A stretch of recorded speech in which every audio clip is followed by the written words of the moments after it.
आमर आज सांबादिक सम्मेलन मुख्य उद्देश्य हेउची आपण जानिचंती राज्य रे केउ भली भाबरे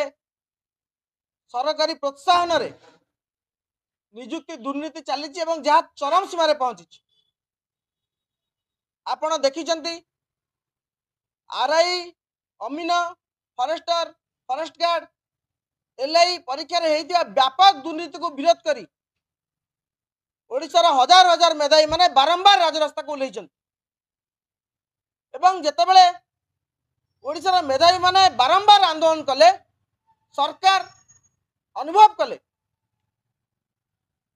गोटे विराट बड़ नियुक्ति दुर्नीति होईची राज्य रे शह शह संख्या चाकरी बिक्री करा जाउतला एवं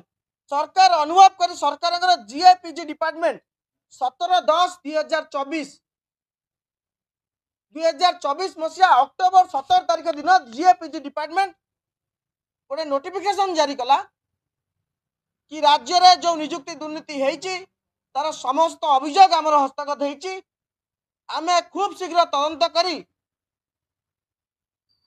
सरकार निष्पत्ति जनइबू एवं आमर दाबी थिला आपण तुरंत जो विभ्राट सहित होता आरआई परीक्षा आरआई अमीन परीक्षा को आपण बातिल करंतु एवं जो फॉरेस्टर फॉरेस्ट गार्ड एग्जाम सब होता जो व्यापक दुर्नीति होता जो माइनस मार्क रखिथिबा -16 -14 शून्य रखिथिबा पिला माने मध्य 100% स्कोर करथिले किंतु आज को 3 मास बीती गला सरकार मेधावी मान कथा भूली जाइछन सरकार नाच गीतर मशगुल अछंती प्रवासी भारतीय सम्मेलन चली उत्सव चली एकाम्र उत्सव चली विभिन्न प्रकार नाच गीत चली किंतु सरकार मेधावी मानकर जो दाबी थिला मेधावी मान जो अन्याय होईची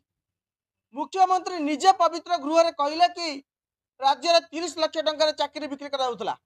तापरे मध्य सरकार ए पर्यंत आरआई अमीन फॉरेस्टर फॉरेस्ट गार्ड परीक्षा को बातिल करिनांती काहींकी एवं आम संदेह आहुरी दृढ़ीभूत सेतेबेले होउची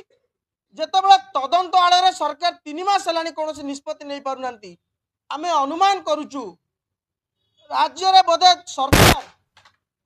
दलाल मानक सहित बोधे सरकार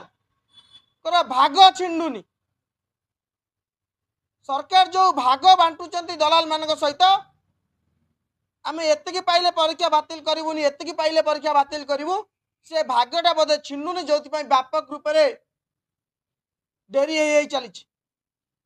एवं आउ एक प्रसंग ये होची सरकारंकर 7 नवेम्बर 2024 रो चिट्ठी नवेम्बर जाई डिसेम्बर जाई जनवरी हे गला सरकार गोटे आरआई अमीन परीक्षा कौन दुर्नीति होईची गोटे पोर्टाल खोली जो थर लक्ष लक्ष संख्यार पिला माने अभियोग कर सरकार अभियोग आह्वान करते किंतु सरकार वर्तमान संख्या केते संख्यार अभियोग ग्रहण होईची एवं ता ऊपर कौन तदंत करागला ता मध्य सरकार जणाउ नाहंती एवं आउ एक विषय होची विभिन्न राज्य रे जो नियुक्तिर बयस सीमा रही 42 रही 43 रही 38 रही कौटी 48 रही किंतु ओडिशा रे ताकू 32 रे सीमित रखिछन बारंबार कोविड आवर 3 वर्ष पिला माने परीक्षा दे पाले नहीं 3 वर्ष धरी कौन रिक्रुटमेंट प्रोसेस हैला नहीं नियुक्ति बाहरला नहीं पिलांकर बयस गड़ी जाउची गोटे गोटे नोटिफिकेशन जहाँ 6 मास रे नियुक्ति दिया जाए कथा नोटिफिकेशन डेट रो नियुक्ति पोस्टिंग डेट 6 मास भीतर हवा कथा ता वर्ष वर्ष धरी चलुची पिलांकर बयस गड़ी जाउची आमे दाबी करूचु सरकार तुरंत बयस सीमा 38 को वृद्धि करन नचेत लक्ष लक्ष मेधावी माने बाध्य हे दादन खटिया पई बाहर को जीवा पई कारण बयस सीमार शेष बयस राशि उपनीत से माने नियुक्ति प्रक्रिया होनी परीक्षा बाहरुनी जो गुड़ा बाहर सब जगह हाईकोर्ट रे चैलेंज होची न नियुक्ति दुर्नीति होची आमे दाबी करूचु जो माने मेधावी माने अछंती वर्ष वर्ष धरी परिश्रम करूचंती नियुक्ति बयस सीमा को 38 को वृद्धि करा जाऊ एवं जदि सरकार को आम 5 दिन समय दौ आज 18 जनवरी 18 19 20 21 22 आम सरकार को 5 दिन समय दौ RI Amina forester forest guard तुरंत निष्पत्ति नियंतु एवं मेधावी नियुक्ति बयस सीमा को वृद्धि करंतु नचेत